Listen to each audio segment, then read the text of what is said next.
What are central sensitivity syndromes? Central sensitivity syndromes belong to a family of syndromes that share the common mechanism of central sensitization.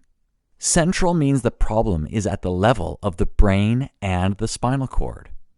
The neurons, brain and spinal cord cells, are hyperexcitable or sensitized because of changes in the way the cells communicate chemically and through other mechanisms. The sensitized cells amplify or make stronger messages that we get from our senses. For example, touch can feel like pain. Normal lighting or sound can be experienced as uncomfortable. But the cells are not just sensitized. They often send wrong information, and they can also trigger abnormal responses to the environment. For instance, the cells can send information to make your heart race, make you feel dizzy, or not regulate your body temperature normally. New sensitivities to food, chemicals, and medications can also occur. What predisposes someone to central sensitivity syndromes? The syndromes can run in families, parents, siblings, children. Abuse or trauma in childhood can also play a role, as it does in many other conditions. Many with these syndromes have neither of these.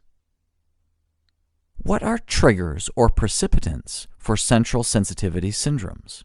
In predisposed individuals, there is often a trigger or a precipitant in the form of a stressor. This includes infections, for example after a flu, physical trauma, for example after a car accident, or psychological stress, or trauma, for example burnout, or even a single traumatic event. What else goes wrong with central sensitivity syndromes? Central sensitization is the result of problems with the endocrine or the hormone system, the immune system, and inflammation. There are also problems with the cell's mitochondria, the energy powerhouses of the cell. Are there other factors that come into play in central sensitivity syndromes? Yes. Poor sleep, overexertion, reduced activity, stress, depression and anxiety can all turn up the dial of sensitivity and make symptoms worse. What are examples of central sensitivity syndromes?